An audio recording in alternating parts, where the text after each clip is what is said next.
Bonjour, c'est Cryptolyse. Aujourd'hui, on va parler de ADA, la crypto-monnaie de la blockchain Cardano. Alors, on va parler de Cardano. Je vous ai fait déjà un certain nombre de vidéos dessus. Vous connaissez maintenant mon point de vue sur Cardano. Cardano, c'est une blockchain de Layer 1 qui a pour vocation d'essayer de résoudre toutes les problématiques qui sont liées au niveau des blockchains et notamment la notion de sécurité, d'interopérabilité et de rapidité et de décentralisation. Donc, on a vraiment quelque chose qui veut résoudre tout, qui ne se pose pas de soucis, de problèmes, de rapidité. Ils se disent voilà, on va prendre le temps de faire les choses bien et on va développer, justement, prendre le temps de développer. Donc c'est un projet qui date d'assez longtemps, et c'est un très vieux projet, mais qui avance petit à petit, peut-être même un peu trop petit à petit, et c'est un peu la vie que j'ai à l'heure actuelle, où on a un manque de performance de Cardano sur lequel on a du mal à sortir et à produire. C'est-à-dire que par exemple, lorsqu'il y a eu la sortie des smart contracts, on a eu quelque chose qui a été assez chaotique, avec assez peu de nouvelles fonctionnalités.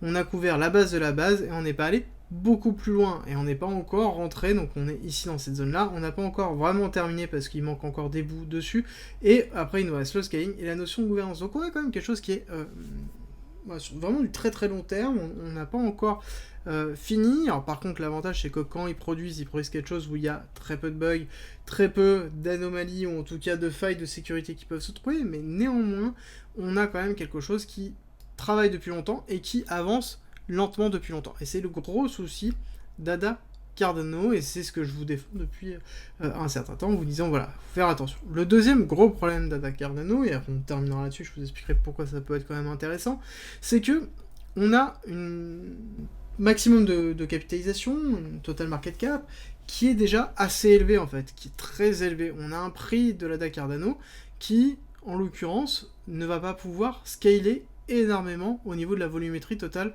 de sa capitalisation. On a beaucoup de gens qui ont stack les ADA pour 5%, donc on a du stacking. On a beaucoup de personnes qui ont beaucoup d'ADA et qui gardent leur bac de ADA au fur et à mesure, et donc l'un dans l'autre, on a quand même déjà un market cap qui est très haut par rapport à l'évolution et les use cases. Donc globalement, on se retrouve sur quelque chose où on a des use cases qui sont assez faibles, on n'a pas quelque chose de très très fort au niveau de l'écosystème qui s'est mis en place, on commence à avoir des petites choses, mais on a un écosystème on a un projet qui est quand même qui a commencé depuis très longtemps, on a un écosystème qui est moins développé que les autres Layer 1 à l'heure actuelle, on a derrière quand même un market cap qui est très fort par rapport aux use cases qui sont, donc du coup on a un écart entre les deux et c'est le gros problème d'ADA Cardano. Par contre, je trouve que c'est intéressant d'en discuter. On va regarder la partie technique ensemble et je vais vous expliquer pourquoi. Rejoins-nous sur Discord, tu y retrouveras notamment ma stratégie d'investissement qui est disponible gratuitement.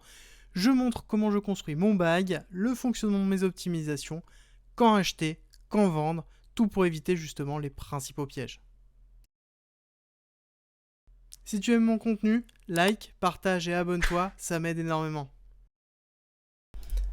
Sur la partie technique, déjà on a cette zone, je vous ai dit voilà, qu'en l'occurrence on avait toute cette partie-là, qui est une accumulation, c'est un projet qui est ancien dans le bon sens du terme, c'est-à-dire qu'il a une période de développement qui a été long et qui est toujours longue. Ensuite on a eu une phase de poussée qui s'est liée jusqu'à tout simplement 2021, avec la chute de mai qui a été classique. Alors une chute qui a été un peu restreinte parce qu'on a eu une descente qui a été assez douce avec une accumulation forte. Donc c'est pour ça que je vous dis que ADA Cardano a quand même une force, c'est que c'est un actif qui se fait accumuler massivement, continuellement. Cette période-là, on voit que, en l'occurrence, on s'est toujours mis en place tout simplement une période d'accumulation forte. Et pareil, ici, on le retrouve aussi ici, une période d'accumulation de ranging très longue sur lequel on a vu justement toute une série d'actions de prix qui s'est effectuée pour pouvoir tout simplement accumuler de l'ADA. Et c'est quelque chose qu'on voit grandement sur cet actif continuellement. Bon. Et on va l'aborder après. Nous avons ensuite un schéma de Wyckoff qui s'est mis en place, de réaccumulation avec un BCAR-ST. Le ST a pris la liquidité du BC, donc on est sur quelque chose qui aura vocation à aller faire des plus hauts. Et on est actuellement dans le saut, un saut très fort qui a pris la liquidité de la R. Et ce qu'on attend, une fois qu'on a terminé le saut, c'est un plus haut et de casser en fait le ST, de faire un nouvel ATH. Voilà.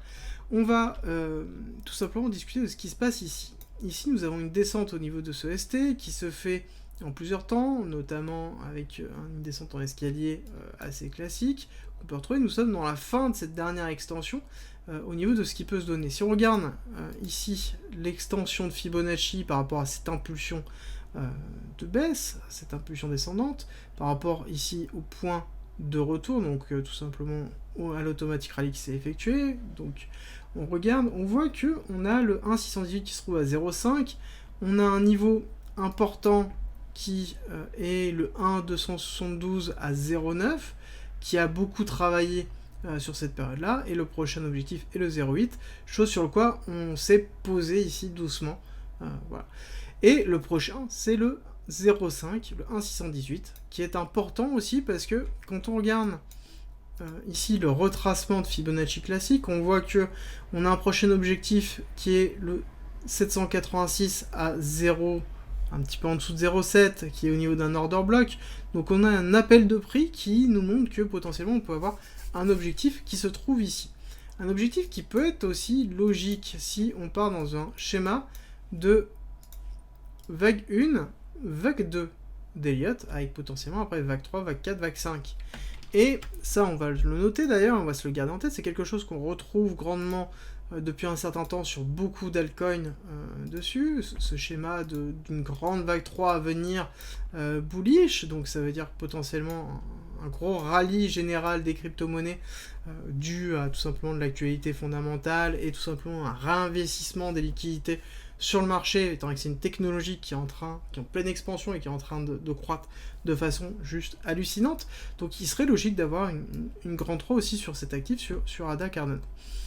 Alors, au niveau des points importants, je vous ai mis une spot zone qui était assez agressive, en vous disant que à partir de 1,25, ça commence à être cohérent et qu'on pouvait descendre plus bas jusqu'à 0,5 et globalement rentrer en décès.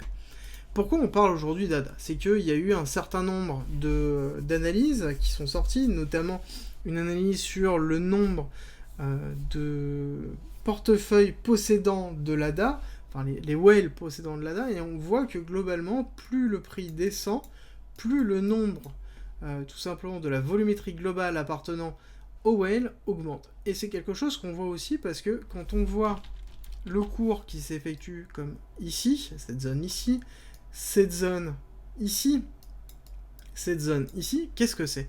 C'est quoi? C'est tout simplement des périodes d'accumulation. C'est-à-dire qu'ici on rebondit, on a une grosse période d'accumulation, donc il y a des gros ordres qui sont fil, on remonte suite à cette poussée des ordres, on redescend, on casse, ici pareil, on refile les ordres, on a commencé à faire une incursion dans les ordres qui se trouvaient ici, on remonte, alors ça c'est une news qui a eu tout simplement sur des lancements, une news pure, ensuite on a corrigé mais ce qui était logique, derrière pareil, on refile des ordres, on repart, on redescend, on refile des ordres, et ainsi de suite. Donc globalement, nous sommes dans une grosse accumulation de week-off qui a une forme un petit peu particulière, parce que l'accumulation que l'on connaît classiquement, c'est un SC, donc un arrêt de la tendance baissière, on remonte, on fait un AR, on teste ce niveau-là, on retravaille les hauts, on prend la liquidité une fois, on redescend, on reprend une deuxième liquidité, on part.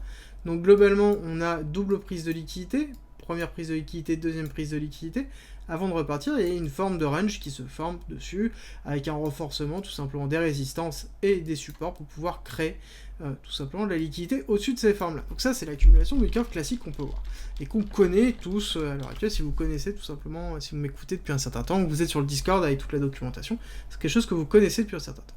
On a d'autres formes d'accumulation, qui sont les formes d'accumulation en biseau, qui sont comme ça, et en l'occurrence on voit qu'on a quelque chose qui est en train de se dessiner, avec potentiellement une forme d'accumulation en biseau, avec ici un SC, un ST, un STB, un STB, donc un test du STB, et ensuite on aurait un spring qui se ferait, donc avec une remontée et une redescente, qui va valider potentiellement cette partie-là. Donc globalement on peut attendre que ADA continue son bout de chemin à descendre, et travailler la zone des 0,75 à 0,5 avec potentiellement plein d'ordres à fil. C'est-à-dire que si on regarde le carnet d'ordre à l'heure actuelle, je vous invite à le regarder, en l'occurrence, vous verrez que toute cette zone-là est remplie d'ordres, comme pareil, en fait, on voit ici le prix qui travaille. Donc c'est-à-dire que dans tous les cas, même si on descend, on va avoir un atterrissage qui va se faire, une zone comme ça, une remontée qui va se faire, hop, une redescente, et ainsi de suite. Qui est le principe tout simplement d'une accumulation en biseau qui est en train de se faire.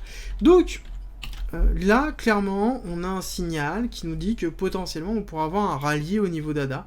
En tout cas, c'est ce que les whales pensent savoir et avoir.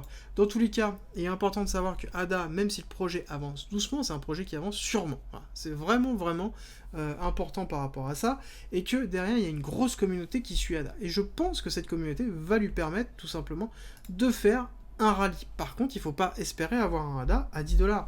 Déjà, si on se retrouve avec un ADA qui dépasse les 3, 4, 5$, c'est juste déjà quelque chose d'extraordinaire par rapport à ça. Alors, l'autre chose que je voulais vous donner, c'est qu'on est en journalier, nous avons une tendance qui est à l'heure actuelle baissière, et on voit qu'on commence à avoir un semblant de divergence haussière qui se met en place tout simplement ici. D'accord. Donc là, on commence à avoir un setup qui nous dit, bon, bah, attention, on peut commencer à se dire qu'on va repartir. Là, c'est quelque chose qu'on revoit encore ici. Regardez ça. Là, c'est quand même très bullish, alors qu'on a quelque chose qui est très descendant. Donc ça, c'est une forme vraiment d'accumulation. Là, on le voit, il n'y a pas à se tromper. Techniquement, quand on sait lire la partie technique, on le voit tout de suite qu'on a des accumulations qui sont en train de se faire. Est-ce que c'est des accumulations à bon escient? Je ne sais pas. Est-ce que c'est des accumulations qui valent le coup? On peut déterminer, on pourrait voir. Dans tous les cas, je pense que l'objectif qu'on pourrait se fixer, c'est un ADA, en l'occurrence, avec potentiellement déjà à 3,5.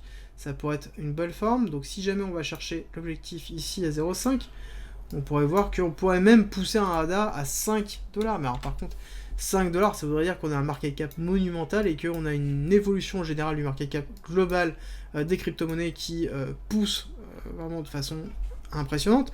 Mais voilà, c'est important de savoir que dans tous les cas, même si vous arrivez à attraper à 0,5, donc quelque chose qui est assez fort, vous allez avoir quand même une performance sur un nouvel ATH qui va être cohérent. Mais est-ce que vous aurez vocation à aller très haut sur du ADA? Il faut vraiment comprendre que pour aller très haut sur du ADA, il faut avoir qu'on ait un market cap qui éclate, et ça va être compliqué.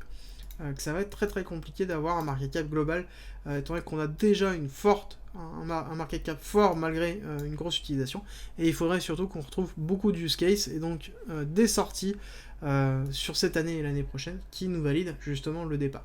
Dans tous les cas, on pourrait avoir quand même dans tous les cas un rallye qui s'effectue, donc tout simplement avec une forme d'accumulation qui va se valider avec une cassure tout simplement haussière, test du niveau bas, et on repart avec potentiellement une zone à aller travailler qui va être la zone des 2 à 2,5, tout simplement parce que ici nous avons une grosse poche de liquidité sur laquelle on va devoir travailler. Toutes les personnes qui sont rentrées sur cette période de ranging là sont coincées, sont trap, donc du coup forcément ils vont se sortir d'ici, donc il va falloir faire très attention par rapport à ça, et c'est une zone globalement d'une potentielle descente, donc on pourrait avoir quelque chose qui ne va pas forcément faire de nouvelle ATH, qui devra faire une nouvelle ATH uniquement si on a en tout cas un écosystème qui croît, et qu'on a derrière des news fondamentales qui donnent raison à avoir un nouvel engouement pour ADA Cardano, même si je pense que la communauté derrière tiendra quoi qu'il arrive. Merci d'être resté avec moi jusqu'au bout. Abonne-toi, partage si t'as aimé, et rejoins-nous sur Discord. C'est avec plaisir qu'on t'accueillera. Et à très vite.